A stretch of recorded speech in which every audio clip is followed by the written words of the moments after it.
Hello student, कैसे हैं आप सब। उम्मीद है कि आप लोग ठीक होंगे। नवोदय की तैयारी के क्रम में आज हम लोग गणित पढ़ेंगे और गणित में जो हमारा है चैप्टर नंबर 2 है पूर्ण संख्याओं की संक्रियाएं। इसके बारे में हम लोग पढ़ेंगे और समझेंगे। पहले इसके कॉन्सेप्ट को समझेंगे, फिर इसके बाद इसके सवालों को हम लोग सॉल्व करेंगे। तो चलिए बिना देरी किए हुए हम इसके कॉन्सेप्ट को समझते हैं कि पूर्ण संख्याओं की जो कॉन्सेप्ट होते हैं होल नंबर के वो क्या होते हैं। तो होल नंबर के जो कॉन्सेप्ट होते हैं इसमें जो है 4 प्रकार के कॉन्सेप्ट हमको बताए गए हैं। तो सबसे पहले तो ये जान लीजिए कि पूर्ण संख्या होती क्या है, उसके बाद इस कॉन्सेप्ट को पढ़ लेते हैं। पूर्ण संख्याएं ऐसी संख्याएं होती हैं, पूर्ण संख्या क्या होती हैं, ऐसी संख्याएं जिनको 0 से काउंट किया जाता है। यानी कि जो प्राकृतिक संख्या होती है, प्राकृतिक संख्याओं में जब 0 से काउंटिंग चालू होती है तो उनको पूर्ण संख्याएं बोली जाती है। क्या होती है कि प्राकृतिक संख्याओं को, प्राकृतिक संख्याओं में 0 से गिनती चालू करने पर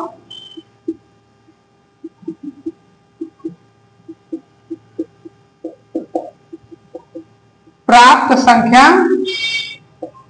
पूर्ण संख्या कहलाती है।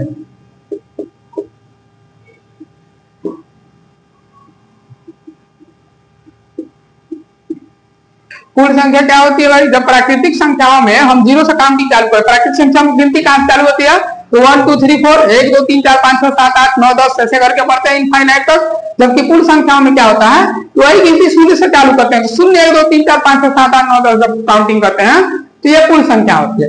और पूर्ण संख्याओं को सॉल्व करने का, यानी कि पूर्ण संख्याओं पर कुछ संक्रियाएं होती है, कुछ फंक्शन होते हैं, उनके ऑपरेशन होते हैं।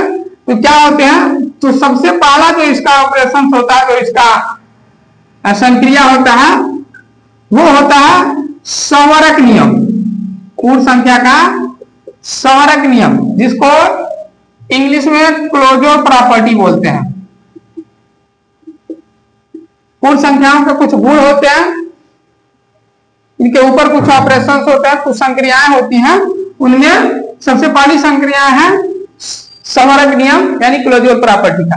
तो क्लोजर प्रॉपर्टी क्या होता है, क्लोजर प्रॉपर्टी कहता है कि जब दो पूर्ण संख्याओं को आपस में जोड़ा जाता है या फिर घटाया जाता है, जब दो पूर्ण संख्याओं को आपस में जोड़ा जाता है या फिर घटाया जाता है तो उनका जो आंसर आता है वो भी पूर्ण संख्या होती है। कैसे, मान लीजिए हमारे पास एक पूर्ण संख्या 3 है और एक पूर्ण संख्या 4 है, दोनों को जोड़ेंगे तो हमको आंसर मिलेगा 7। तो 3 भी इसमें पूर्ण संख्या है और 4 भी इसमें पूर्ण संख्या है। 3 और 4 को आपस में जोड़ा तो 7 मिला, तो 7 भी एक पूर्ण संख्या होगी। तो इस प्रकार का जो नियम होता है वो जोड़ का संवरक नियम कहलाता है, पूर्ण संख्याओं पर आधारित। दूसरा नियम इसमें होता है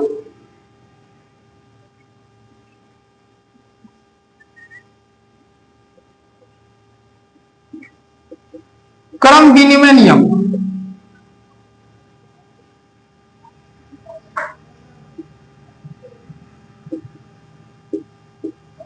दूसरा नियम होता है क्रम विनिमय नियम, जिसको इंग्लिश में कम्यूटेटिव प्रॉपर्टी बोलते हैं।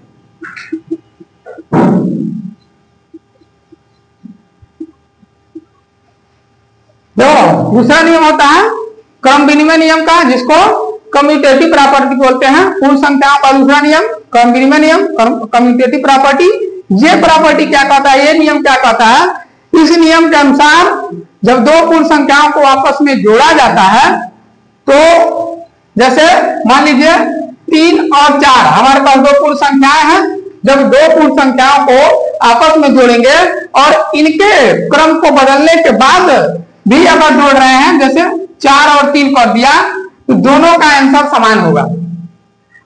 कम्यूटेटिव प्रॉपर्टी क्या कहता है, क्रम विनिमय नियम क्या कहता है कि अगर दो पूर्ण संख्याओं को हम जोड़ रहे हैं किसी भी सीक्वेंस में, किसी भी क्रम में हम जोड़ रहे हैं और अगर उनके क्रम को उल्टा भी कर दिए और उसको जोड़ रहे हैं, तो दोनों कंडीशन में, दोनों ही सूरत में आंसर जो होगा समान होगा। देखिए 3 और 4 मिलकर 7 हो गया, 4 और 3 भी मिलकर 7 हो गया। तो क्या होता है, क्या कहता है, क्रम विनिमय नियम कहता है कि जब दो पूर्ण संख्याओं को आपस में जोड़ा जाता है और उनके क्रम को बदल के भी ही जब आपस में जोड़ा जाता है तो दोनों ही स्थिति में आंसर समान आता है। जैसे इधर 3 और 4 को आपस में जोड़ा गया तो 7 है, इसके क्रम को बदल दिया गया, 4 को पहले 3 को बाद में कर दिया, 4 और 3 को भी जोड़ा गया तो आंसर 7 मिला। तो इस प्रकार का जो नियम होता है वो क्रम विनिमय नियम कहलाता है। अगला नियम होता है इसका सहचर्य नियम। तीसरा नियम जो होता है पूर्ण संख्याओं का वो होता है सहचर्य नियम। सहचर्य नियम जिसको एसोसिएटिव प्रॉपर्टी बोलते हैं।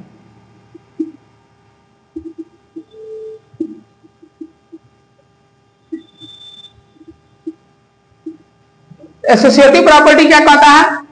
इसमें क्या होता है, 3 संख्याओं को आपस में जोड़ा जाता है। कैसे जोड़ा जाता है देखिए, जैसे मान लीजिए 3 है, धन है, 4 है और धन 5 है, और इधर हमने लिख दिया 3 धन 4 और धन 5।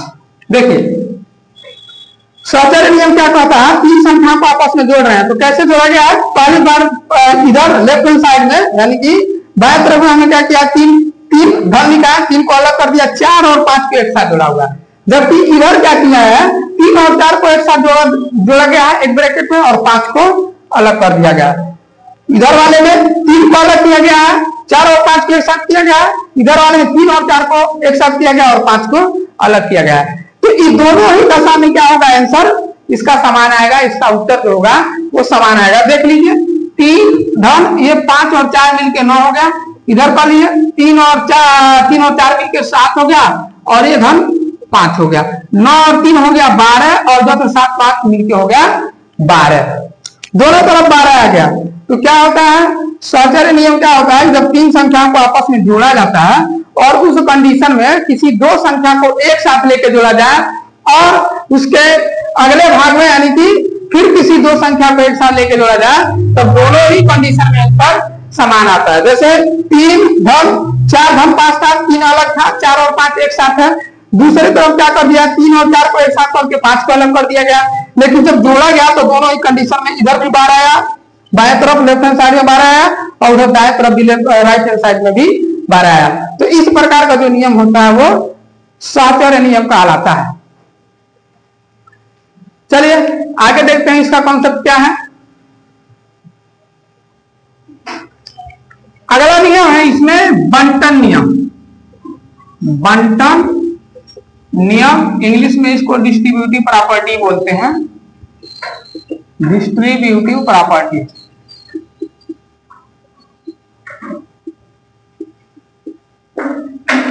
ये प्रॉपर्टी क्या कहता है भाई, ये प्रॉपर्टी कहता है जैसे मान लीजिए कि हमने लिख दिया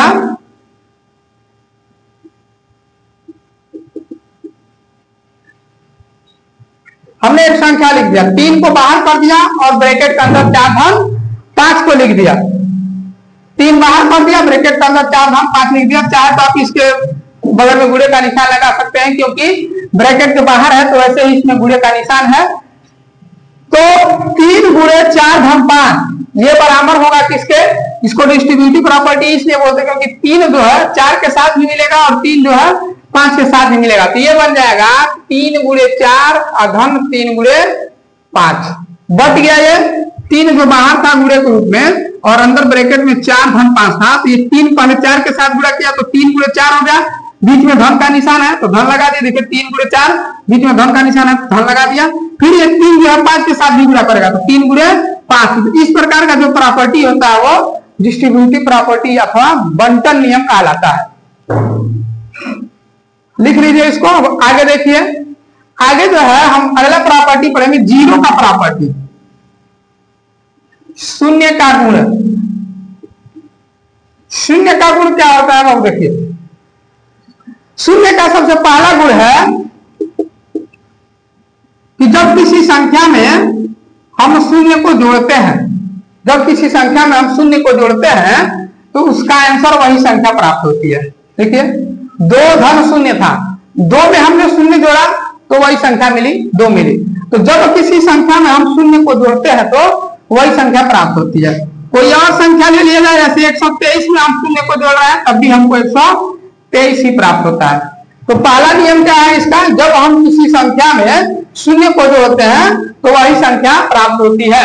तो 2 में हमने शून्य को जोड़ा है तो 2 प्राप्त हुआ है। 123 में हमने शून्य को जोड़ा है तो 123 प्राप्त होता है। तो पहला नियम हो गया, जब किसी संख्या में हम शून्य को जोड़ते हैं तो वही संख्या मिलती है। दूसरा नियम कहता है कि जब हम किसी संख्या में से शून्य को घटाते हैं तब भी वही संख्या प्राप्त होती है। देखिए 4 में से शून्य को घटा रहे हैं तब भी आंसर हमको 4 मिल रहा है। और कोई और बड़ी संख्या होगी जैसे 205 हो गया, इसमें से हम शून्य को घटा रहे हैं तब भी हमको क्या मिलेगा, 205 मिलेगा। तो कहने का मतलब यह है कि जब हम किसी संख्या में शून्य को जोड़ते हैं, जब हम किसी भी संख्या में शून्य को जोड़ते हैं तो आंसर वही संख्या प्राप्त होती है। ठीक है, जब हम किसी संख्या में शून्य को घटाते हैं तो आंसर वही संख्या प्राप्त होती है। देखिए 4 में शून्य को घटाया गया है तो 4 मिला है, 205 में शून्य को घटाया गया तो 205 मिला है। यहाँ 2 में शून्य को जोड़ा गया है तो 2 मिला है, 123 में शून्य को जोड़ा गया तो 123 मिला है। तो इसको शून्य का नियम कहते हैं। तीसरा नियम शून्य का क्या है, तीसरा नियम कहता है कि जब किसी संख्या में शून्य से गुणा किया जाता है तो सारी की सारी संख्या को शून्य कर देता है। जैसे हमने 3 गुणे शून्य कर दिया तो आंसर क्या आ जाएगा, हमारा शून्य आ जाएगा। ये 0 है, 0 किसी के भी साथ जाएगा तो उसको भी अपने साथ लेकर 0 बना देगा। जब किसी संख्या में 0 से गुणा किया जाता है तो आंसर 0 कर देता है। तो 0 जहां भी रहेगा और उसके साथ जो घूमेगा वो उसके साथ 0 बन जाएगा। तो 3 में शून्य का गुणा किया तो 0 हो गया। और बड़ी संख्या ले लेते हैं, 1020 में हमने शून्य का गुणा किया तब भी हमारा आंसर 0 मिलेगा। देखिए 1020 कितनी बड़ी संख्या है और इसमें शून्य का गुणा किया तो बना दिया 0। 0 कहता है कि आप हमारे साथ चलिएगा तो हम आपको भी 0 बना देंगे। आप कितने बड़े हैं इससे मतलब हमको नहीं है, लेकिन जब आप हमारे साथ आइएगा, गुणा कीजिएगा तो हम आपको 0 बना देंगे। तो ये शून्य का तीसरा नियम हो गया। अगला नियम देखो बाबू इसका, शून्य को छोड़कर किसी भी संख्या के ऊपर घात के रूप में अगर शून्य आ जाए, यहां लिख लीजिए कि शून्य को छोड़कर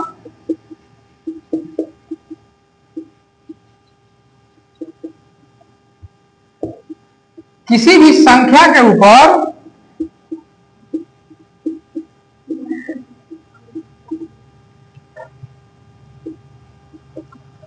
घात 0 हो तो उसका उत्तर 1 होता है।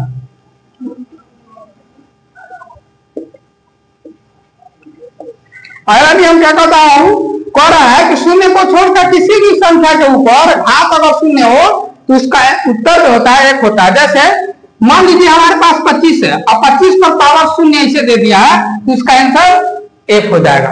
किसी भी संख्या पर, खाली 25 नहीं है, कोई भी संख्या हो, 2000 हमने लिख दिया, इस पर पावर अगर 0 है तो इसका भी मान 1 हो जाएगा। तो 0 को छोड़कर किसी भी संख्या के ऊपर अगर पावर 0 है तो उसका आंसर 1 होता है।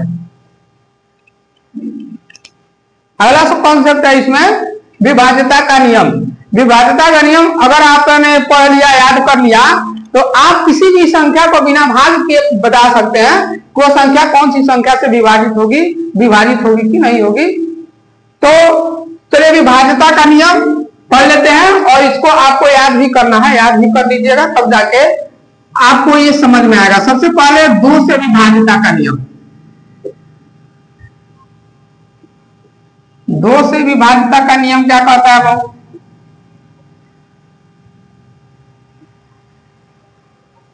दो से विभाज्यता का नियम क्या कहता है कि जब किसी संख्या का इकाई के अंक में 0, 4, 6, 8 आता है तो वो संख्या 2 से विभाजित होती है। अब आपको अगर विभाज्यता का नियम याद हो गया तो आपको 2 से भाग करने की जरूरत नहीं पड़ेगी, आप देखते ही संख्या को बता देंगे कि वो 2 से विभाजित होगा कि नहीं होगा।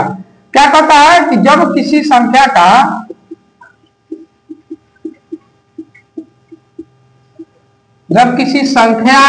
के इकाई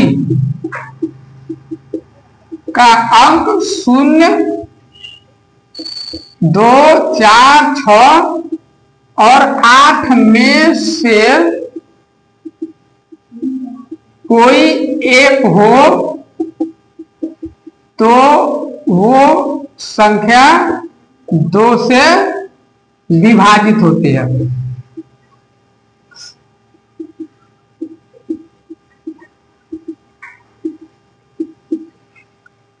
दो से विभाज्यता का नियम क्या कहता है कि जब किसी संख्या का इकाई का संख्या यानी इकाई का अंक 0, 2, 4, 6, 8 में से कोई एक संख्या हो, कोई भी एक आए इसमें से, तो संख्या 2 से विभाजित होती है। जैसे देख लीजिए, जैसे मान लीजिए हमने कह दिया 24, हमने कह दिया 2004,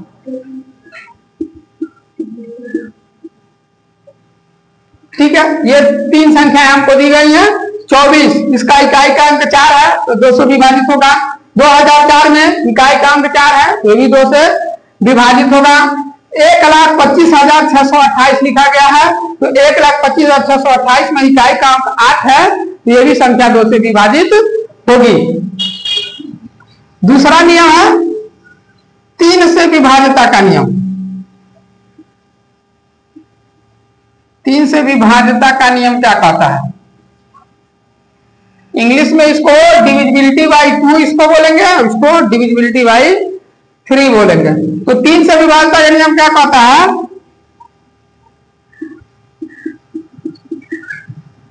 दी गई संख्या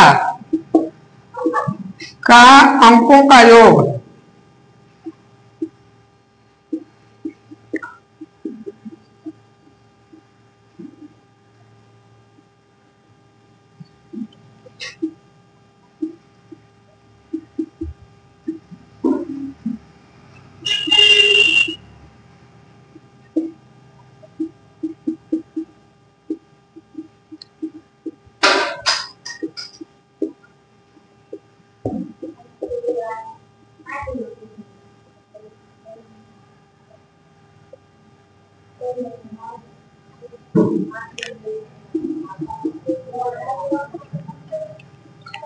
देखिए 3 से विभाज्यता का नियम क्या कहता है? वो कह रहा है कि दी गई संख्या के अंकों का योग, जो भी संख्या हमको दी जाएगी उनके अंकों का योग का नाम उनके अंकों को जोड़ना है। और अंकों का योग क्या हो रहा है? यदि 3 से विभाजित होता है तो पूरी संख्या 3 से विभाजित हो गई। तो पूरी संख्या जो भी दी गई संख्या होगी वो 3 से विभाजित होगी। जैसे